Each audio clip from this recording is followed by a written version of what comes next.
ਦਰਵਾਜ਼ਾ ਇੰਝ ਹੀ ਜਿਵੇਂ ਆਪਦੇ ਹੱਥ ਨਾਲ ਖੋਲਿਆ ਹੁੰਦਾ ਹੈ। ਹੁਣ ਜਿਹੜਾ ਦਰਵਾਜ਼ਾ ਲੱਗਿਆ ਉਸ ਕਮਰੇ ਨੂੰ, ਉਹ ਤੁਸੀਂ ਵੇਖਿਆ ਕਿ ਉਹਦੀ ਕੋਈ ਕੁੰਡੀ ਪਟੀਜੀ ਹੋਵੇ ਜਾਂ ਕੋਈ ਦਰਵਾਜ਼ਾ ਟੁੱਟਾ ਹੋਵੇ, ਕੋਈ ਇਸ ਤਰ੍ਹਾਂ ਸੀਨ ਹੈ? ਕਿਉਂਕਿ ਮੈਂ ਸਾਰਾ ਕੁਝ ਜਾ ਕੇ ਪਹਿਲੇ ਮੈਂ ਆਪ ਇਹ ਹੀ ਵੇਖਿਆ, ਕਿਉਂਕਿ ਮੇਰਾ ਦਿਲ ਨਹੀਂ ਸੀ ਮੰਨਦਾ। ਮੈਂ ਜਾ ਕੇ ਸਾਰਾ ਕੁਝ ਪਹਿਲੇ ਇਹ ਕੁਝ ਵੇਖਿਆ, ਪਰ ਦਰਵਾਜ਼ਾ ਇੰਝ ਹੀ ਜਿਵੇਂ ਆਪਦੇ ਹੱਥ ਨਾਲ ਕੁੰਡੀ ਖੋਲੀ ਹੁੰਦੀ। ਆਖਰ ਦੁਲਹਨ ਦੁਲਹਾ ਅੰਦਰ ਸੀ, ਉਹਨਾਂ ਦਾ ਕੁੰਡੀ ਦੇ ਬਗੈਰ ਨਹੀਂ ਨਾ ਦੁਲਹਨ ਦੁਲਹਾ ਬਹਿ ਸਕਦੇ ਅੰਦਰ। ਉਹ ਕਿਵੇਂ ਕੁੰਡੀ ਖੁੱਲ ਗਈ, ਮੈਂ ਇਹ ਗੱਲ ਕਹਿਣਾ ਚਾਹਣਾ। ਤੁਹਾਡੇ ਘਰ ਵਾਲਿਆਂ ਨੇ ਬੇਦਖਲ ਕਿਸ ਚੀਜ਼ ਤੋਂ ਕੀਤਾ ਤੁਹਾਨੂੰ? ਵੀ ਇਸ ਵਜ੍ਹਾ ਕੀਤਾ ਵੀ ਤੂੰ ਕੇਸ ਕਿਉਂ ਕੀਤਾ। ਮੈਂ ਚੰਗਾ ਭਲਾ ਘਰ ਮੇਰੇ ਰਾਤੀ ਮੇਰੀ ਮਾਂ ਨਾਲ ਗੱਲ ਹੋਈ ਏ। ਉਹ ਹੁਣ ਮੈਂ ਸੁਬਾਹ ਅਦਾਲਤ ਆਇਆ ਤੇ ਮੈਨੂੰ ਅਦਾਲਤ ਆਣ ਕੇ ਪਤਾ ਲੱਗਾ ਜੀ ਉਹਨਾਂ ਤੇ ਬੇਦਖਲ ਕਰ ਦਿੱਤਾ। ਕਿਸ ਵਜ੍ਹਾ ਤੋਂ ਕੀਤਾ, ਕਿਵੇਂ ਹੋ ਸਕਦਾ?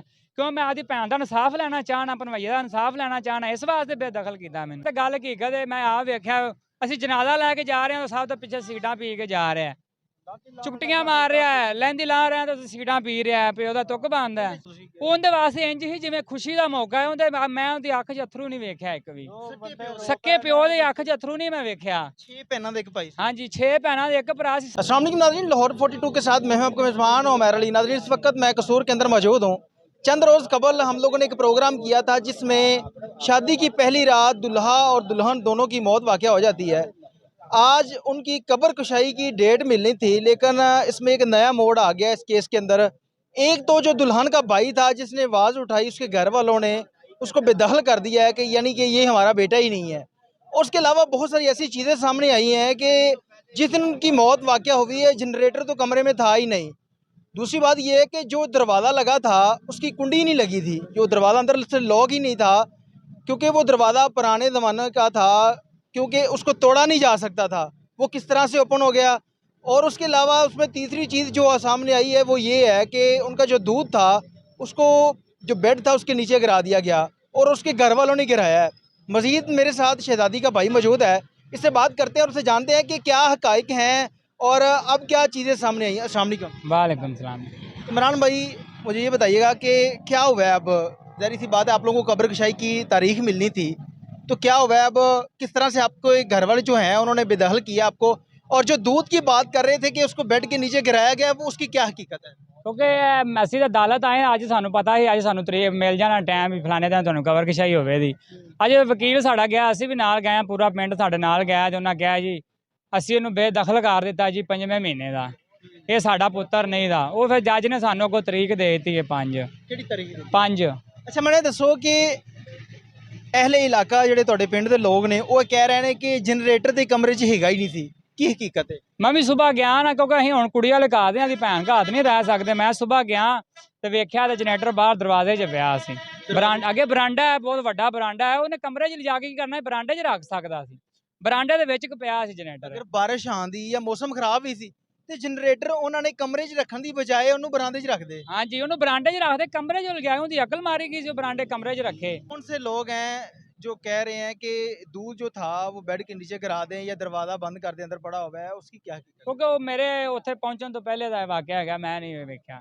पता तो लग्या होगा ना कि हकीकत की। ਕਿਉਂਕਿ ਮੈਂ ਜਦੋਂ ਗਿਆ ਇਹਨਾਂ ਨੇ ਨਾ ਉਹ ਜਿਹੜੀ ਬੈੱਡ ਦੇ ਉੱਤੇ ਬੈੱਡ ਸ਼ੀਟ ਵਿਛੀ ਹੁੰਦੀ ਉਹ ਵੀ ਚੁੱਕ ਦਿੱਤੀ ਸੀ, ਤੇ ਜਿਹੜੇ ਭਾਂਡੇ ਸੀ ਉਹ ਵੀ ਮੇਰੇ ਜਾਣ ਤੋਂ ਪਹਿਲੇ ਜਿਹੜੇ ਬਰਤਨਾਂ 'ਚ ਉਹਨਾਂ ਨੂੰ ਚੀਜ਼ਾਂ ਦਿੱਤੀਆਂ ਗਈਆਂ ਨੇ, ਉਹ ਚੀਜ਼ਾਂ ਉਹਨਾਂ ਚੁੱਕ ਕੇ ਧੋ ਦਿੱਤੀਆਂ ਨੇ। ਅੱਛਾ, ਮੈਨੂੰ ਦੱਸੋ ਕਿ ਜਦੋਂ ਤੁਹਾਨੂੰ ਖਬਰ ਮਿਲੀ ਹੈ ਕਿ ਉਹਨਾਂ ਦੀ ਡੈਥ ਹੋ ਗਈ ਹੈ, ਤੁਸੀਂ ਉਹਨਾਂ ਦੇ ਘਰ ਗਏ ਹੋ, ਕਮਰੇ 'ਚ ਗਏ ਤੁਸੀਂ? ਹਾਂਜੀ, ਮੈਂ ਪਹਿਲੇ ਜਾਂਦੇ ਮੈਂ ਸਿੱਧਾ ਕਮਰੇ 'ਚ ਗਿਆ। ਕਮਰੇ 'ਚ ਮੈਂ ਜਾ ਕੇ ਵੇਖਿਆ ਨਾ ਬੈੱਡ ਸ਼ੀਟ ਪਈ ਹੈ, ਨਾ ਕੋਈ ਅੰਦਰ ਬਰਤਨ ਪਏ ਨੇ ਜਿੰਦੇ ਵਿੱਚ ਉਹਨੂੰ ਚੀਜ਼ਾਂ ਦਿੱਤੀਆਂ ਗਈਆਂ ਨੇ।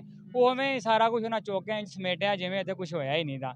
ਮੈਂ ਦਰਵਾਜ਼ੇ 'ਤੇ ਗਿਆ, ਦਰਵਾਜ਼ੇ ਨੇ ਉਹ ਕੁੰਡੀ ਹੁੰਦੀ ਐਸੀ ਮਜ਼ਬੂਤ ਕੁੰਡੀ ਹੈ ਵੀ ਬੰਦਾ ਜਿਵੇਂ ਮਰਜ਼ੀ ਧੱਕਾ ਮਾਰਦਾ ਰਵੇ, ਦਰਵਾਜ਼ਾ ਨਹੀਂ ਖੋਲ੍ਹ ਸਕਦਾ। ਦਰਵਾਜ਼ਾ ਜਦੋਂ ਤੁਸੀਂ ਘਰ ਗਏ ਹੋ, ਦਰਵਾਜ਼ਾ ਖੁੱਲਿਆ ਸੀ, ਤੁਹਾਨੂੰ ਲੱਗਾ ਕਿ ਕਿਤੇ ਦਰਵਾਜ਼ਾ ਤੋੜ ਕੇ ਅੰਦਰ ਉਹਨਾਂ ਨੂੰ ਕੱਢਿਆ ਗਿਆ ਜਾਂ ਕੁੰਡੀ ਪੱਟੀ ਜੀ? ਨਹੀਂ, ਕਿਤੇ ਵੀ ਨਹੀਂ ਵੇਖਿਆ ਦਰਵਾਜ਼ੇ ਨੂੰ ਕੋਈ ਨਿਸ਼ਾਨ, ਕੁੰਡੀ, ਬਿਲਕੁਲ ਸਾਰਾ ਕੁਝ ਉਹ ਸਹੀ। ਦਰਵਾਜ਼ਾ ਇੰਝ ਹੀ ਜਿਵੇਂ ਆਪਦੇ ਹੱਥ ਨਾਲ ਖੋਲਿਆ ਹੁੰਦਾ ਹੈ। ਹੁਣ ਜਿਹੜਾ ਦਰਵਾਜ਼ਾ ਲੱਗਿਆ ਉਸ ਕਮਰੇ ਨੂੰ, ਉਹ ਤੁਸੀਂ ਵੇਖਿਆ ਕਿ ਉਹਦੀ ਕੋਈ ਕੁੰਡੀ ਪਟੀਜੀ ਹੋਵੇ ਜਾਂ ਕੋਈ ਦਰਵਾਜ਼ਾ ਟੁੱਟਾ ਹੋਵੇ, ਕੋਈ ਇਸ ਤਰ੍ਹਾਂ ਸੀਨ ਹੈ? ਕਿਉਂਕਿ ਮੈਂ ਸਾਰਾ ਕੁਝ ਜਾ ਕੇ ਪਹਿਲੇ ਮੈਂ ਆਪ ਇਹ ਹੀ ਵੇਖਿਆ, ਕਿਉਂਕਿ ਮੇਰਾ ਦਿਲ ਨਹੀਂ ਸੀ ਮੰਨਦਾ। ਮੈਂ ਜਾ ਕੇ ਸਾਰਾ ਕੁਝ ਪਹਿਲੇ ਇਹ ਕੁਝ ਵੇਖਿਆ, ਪਰ ਦਰਵਾਜ਼ਾ ਇੰਝ ਹੀ ਜਿਵੇਂ ਆਪਦੇ ਹੱਥ ਨਾਲ ਕੁੰਡੀ ਖੋਲੀ ਹੁੰਦੀ। ਆਖਰ ਦੁਲਹਨ ਦੁਲਹਾ ਅੰਦਰ ਸੀ, ਉਹਨਾਂ ਦਾ ਕੁੰਡੀ ਦੇ ਬਗੈਰ ਨਹੀਂ ਨਾ ਦੁਲਹਨ ਦੁਲਹਾ ਬਹਿ ਸਕਦੇ ਅੰਦਰ। ਉਹ ਕਿਵੇਂ ਕੁੰਡੀ ਖੁੱਲ ਗਈ, ਮੈਂ ਇਹ ਗੱਲ ਕਹਿਣਾ ਚਾਹਣਾ ਵੀ ਮੈਂ ਇਹ ਕਹਿਣਾ ਚਾਹਣਾ ਵੀ ਇਹ ਕਿਵੇਂ ਐਸਾ ਹੋ ਸਕਦਾ, ਇਹ ਨਹੀਂ ਹੋਗਾ। ਮੈਨੂੰ ਦੱਸੋ ਕਿ ਹੁਣ ਜਿਸ ਦਿਨ ਤੋਂ ਤੁਸੀਂ ਐਪਲੀਕੇਸ਼ਨ ਦਿੱਤੀ ਕਬਰ ਕੁਸ਼ਾਈ ਵਾਸਤੇ, ਕਿਹੜੀਆਂ ਚੀਜ਼ਾਂ, ਕਿਹੜੀਆਂ ਤੁਹਾਨੂੰ ਮੁਸ਼ਕਲਾਂ ਦਾ ਸਾਹਮਣਾ ਕਰਨਾ ਪਿਆ ਹੈ? ਕਿ ਜ਼ਰੀ ਗੱਲ ਇਹ ਪਿੰਡ ਦੇ ਵਿੱਚ ਤੁਹਾਡੇ ਰਿਸ਼ਤੇਦਾਰ ਵੀ ਮੌਜੂਦ ਨੇ, ਲੜਕੇ ਦੇ ਘਰ ਵਾਲੇ ਵੀ ਨੇ, ਤੇ ਉਹਦੇ ਵਿੱਚੋਂ ਕੋਈ ਐਸੀ ਚੀਜ਼ ਸਾਹਮਣੇ ਆਈ ਹੋਵੇ, ਤੁਹਾਨੂੰ ਕਿਸੇ ਨੇ ਕੋਈ ਧਮਕੀ ਲਾਈ ਹੋਵੇ ਜਾਂ ਕੋਈ ਵੀ ਇਸ ਤਰ੍ਹਾਂ ਦਾ ਕਲੂ ਮਿਲਿਆ ਹੋਵੇ? ਨਹੀਂ, ਮੈਨੂੰ ਕਿਸੇ ਨੇ ਧਮਕੀ ਨਹੀਂ ਲਾਈ, ਪਰ ਉਹਨਾਂ ਦੇ ਘਰ ਵਾਲਿਆਂ ਨੇ, ਮੇਰੇ ਮਾਮਿਆਂ ਨੇ, ਮੇਰੇ ਮਾਂ ਪਿਓ ਨੇ ਕਿਹਾ ਵੀ ਪੁੱਤਰ ਤੂੰ ਬਹਿ ਜਾ। ਮੇਰੀ ਮਾਂ ਨੇ ਕਿਹਾ ਬਹਿ ਜਾ ਪੁੱਤਰ, ਆਪਾਂ ਇਹ ਕੰਮ ਨਹੀਂ ਕਰਨਾ। ਮੇਰੇ ਮਾਮਿਆਂ ਨੇ ਮੇਰੀ ਮਾਂ ਪਿਓ ਨੂੰ ਆਪਦੇ ਹੱਥਾਂ ਤੇ ਜਾ ਕੇ ਉਹਨਾਂ ਦੀ ਮਿੰਨਤਾਂ ਕਰਦੇ ਨੇ ਵੀ ਤੁਸੀਂ ਉਹਨੂੰ ਆਖੋ। ਉਹ ਮੈਨੂੰ ਫੋਨ ਕਰਦੇ ਨੇ ਤੇ ਮੈਂ ਉਹਨਾਂ ਨੂੰ ਕਹਿਣਾ ਮੈਂ ਇੱਕ ਵਾਰੀ ਐਂਡ ਤੇ ਗੱਲ ਪਹੁੰਚਾ ਕੇ ਖਲੋਣਾ ਹੈ। ਮੈਂ ਵੇਖਣਾ ਚਾਹਣਾ ਵੀ ਵਾਕਿਆ ਹੀ ਇਸ ਤਰ੍ਹਾਂ ਹੋ ਸਕਦਾ ਹੈ। ਮੈਨੂੰ ਇਹ ਦੱਸੋ ਕਿ ਤੁਹਾਡੇ ਘਰ ਵਾਲਿਆਂ ਨੇ ਬੇਦਖਲ ਕਿਸ ਚੀਜ਼ ਤੋਂ ਕੀਤਾ ਤੁਹਾਨੂੰ? ਵੀ ਇਸ ਵਜ੍ਹਾ ਨਾਲ ਕੀਤਾ ਵੀ ਤੂੰ ਕੇਸ ਕਿਉਂ ਕੀਤਾ ਹੈ? ਮੈਂ ਚੰਗਾ ਭਲਾ ਘਰ ਮੇਰੇ ਰਾਤੀ ਮੇਰੀ ਮਾਂ ਨਾਲ ਗੱਲ ਹੋਈ ਏ। ਉਹ ਹੁਣ ਮੈਂ ਸਵੇਰ ਅਦਾਲਤ ਆਇਆ ਤੇ ਮੈਨੂੰ ਅਦਾਲਤ ਆਣ ਕੇ ਪਤਾ ਲੱਗਾ ਜੀ ਉਹਨਾਂ ਤੇ ਬੇਦਖਲ ਕਰ ਦਿੱਤਾ। ਕਿਸ ਵਜ੍ਹਾ ਤੋਂ ਕੀਤਾ? ਕਿਵੇਂ ਹੋ ਸਕਦਾ?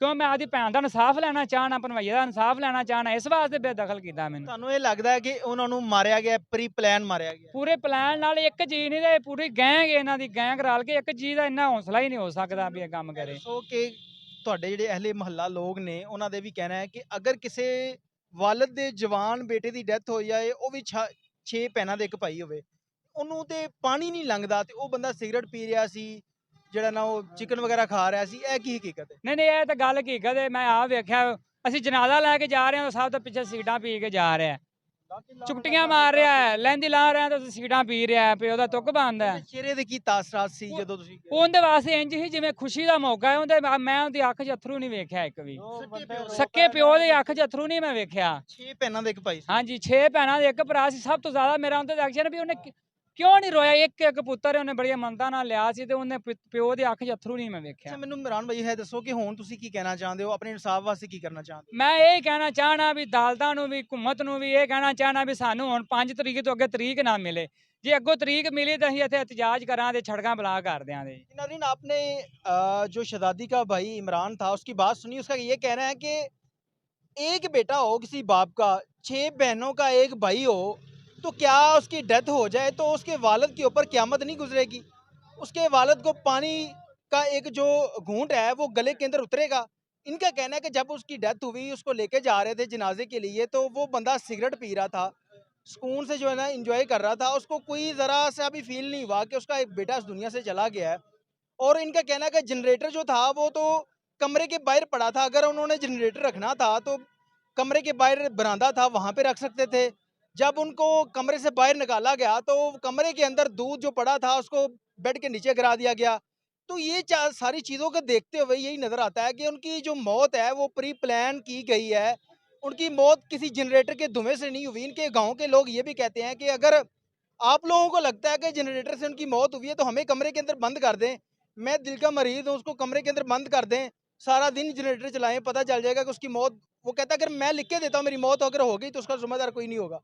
तो ये जब सारी चीज़ों को मद्देनजर रखते हुए देखा जाए तो उनकी एक ही चीज़ दिमाग के अंदर आती है कि उनको प्री प्लान कत्ल किया गया है। तो मेरी अदलिया से गुजारिश है कि इनको इजाज़त दी जाए कब्र कुशाई की, ताकि हक़ाइक़ सामने आए कि उनको मौत किस वजह से आई, किन लोगों ने उनको मारा गया। तफ्तीश मज़ीद उसके बाद ही चलेगी। इसके साथ ही अपनी मेज़बान उमैर अली को इजाज़त दीजिए और देखते रहिए लाहौर 42 अलान के बाद।